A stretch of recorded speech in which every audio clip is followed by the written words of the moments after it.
Hugues Julien, bonjour. Bonjour. Vous êtes chef de marché traitement des eaux chez Stradal. Oui. Alors pour commencer cet échange, est-ce que vous pouvez me représenter l'entreprise?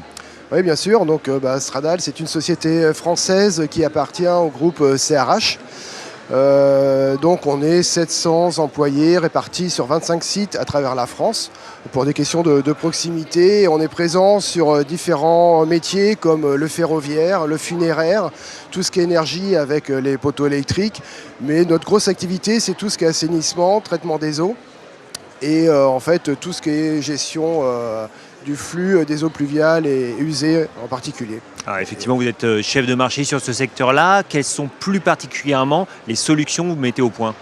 Alors de plus en plus, les collectivités sont concernées par tout ce qui est gestion des volumes d'eau, des masses d'eau. On parle beaucoup de la GEMAPI, de la GPU. Et effectivement, nous sommes très présents sur ce marché-là parce que nous avons des solutions pour collecter les eaux, pour les stocker. Et là, depuis 3 ans, on a sorti un premier dépollueur des eaux pluviales qui s'appelait le First Defense. Et aujourd'hui, on propose une deuxième version de cet appareil. Donc c'est ce First Defense qui constitue l'actualité, on va dire, en matière d'innovation de solutions chez Stradal. Voilà, c'est la nouvelle version qu'on a appelée DD Select. C'est une licence Hydro International qui est un groupe anglais. Et on a la licence pour le développement au niveau national. Alors qu'est-ce qu'il a de particulier ce décanteur? Alors aujourd'hui, en fait, on s'est aperçu que historiquement, le problème des eaux pluviales, c'était les hydrocarbures. Le temps passant, on a de moins en moins d'hydrocarbures présents dans les eaux de ruissellement. Mais par contre, on a toujours une pollution qui est existante. Cette pollution, elle est présente sous forme de matière en suspension. Donc c'est des très fines particules, des poussières de voirie qu'on voit pas forcément à l'œil nu d'ailleurs, mais malgré tout qui sont présentes et qu'on peut récupérer par décantation. Donc le principe du DD Select, c'est tout simplement de créer un vortex à l'intérieur d'un regard circulaire pour augmenter le temps de séjour de la particule et de réduire la vitesse. Et plus le temps de séjour est important, plus la vitesse est faible et meilleure la décantation. Donc si je comprends bien, par rapport au matériel qui était déjà existant, ça permet de récupérer plus de matière en suspension dans les eaux de pluie. Tout à fait. En fait, la nouvelle génération permet de diviser par 3 la taille de la particule. Donc aujourd'hui, ce qu'on vise, c'est du 63 microns de taille médiane. Ça veut dire qu'on a 50% de particules de taille inférieure à 63 microns et 50% de particules supérieures à 63 microns. Donc on va chercher vraiment du très très fin.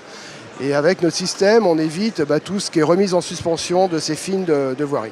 Et donc au final, si je comprends bien, toutes les particules se déposent dans le fond de la cuve. On vient les récupérer. C'est un entretien qu'on est censé faire à quelle périodicité? En fait, tout simplement, on met une alarme à ultrasons qui nous permet de détecter le niveau des boues à l'intérieur du décanteur. Et donc, à intervalles réguliers, en fait, dès que le décanteur est plein, tout simplement, l'alarme se déclenche et on prévoit l'intervention. L'avantage du système, c'est que l'intervention est très très simple, puisqu'elle se passe depuis la surface, juste par simple aspiration avec un camion, avec une hydrocureuse. Et donc, il n'y a plus besoin de descendre à l'intérieur du décanteur et de subir forcément les désagréments que sont les odeurs d'être enfermé dans des cavités relativement étroites. Donc une maintenance aisée, si je comprends bien. Ça, je disais effectivement, au bout de combien de temps est-ce qu'on est censé envoyer ce fameux hydrocureur pour récupérer les matières qui se sont accumulées? J'imagine qu'il y a un bon volume. Oui, en fait, si on est sur des surfaces qui sont très sales, comme les zones commerciales, industrielles, là, le décanteur il va se remplir relativement vite. Si on est sur du lotissement, ça va se remplir beaucoup moins vite parce que le lotissement, c'est quelques véhicules qui rentrent et qui sortent par jour. Donc ça peut aller de 1 an à 3 ans de la fréquence. D'accord, donc effectivement des frais de maintenance relativement ténus. Merci beaucoup pour ces explications. Si on veut en savoir plus, comment est-ce qu'on fait? On prend directement contact avec vous? Vous avez un réseau distributeur? Oui, alors forcément, on a un réseau distributeur. Ce qu'on fait aujourd'hui, c'est beaucoup de pédagogie aussi et de communication auprès des collectivités. Parce que forcément, là, elles recherchent à stopper tout ce qui est fine de voirie, toutes ces boues, mais également tout ce qui est macrodéchets, tout ce qui est macrodéchets, donc tout ce qui est mégots de cigarettes, tout ce qui est canettes, tout ce qui est papier. Et nous, notre appareil permet également de récupérer tout ça.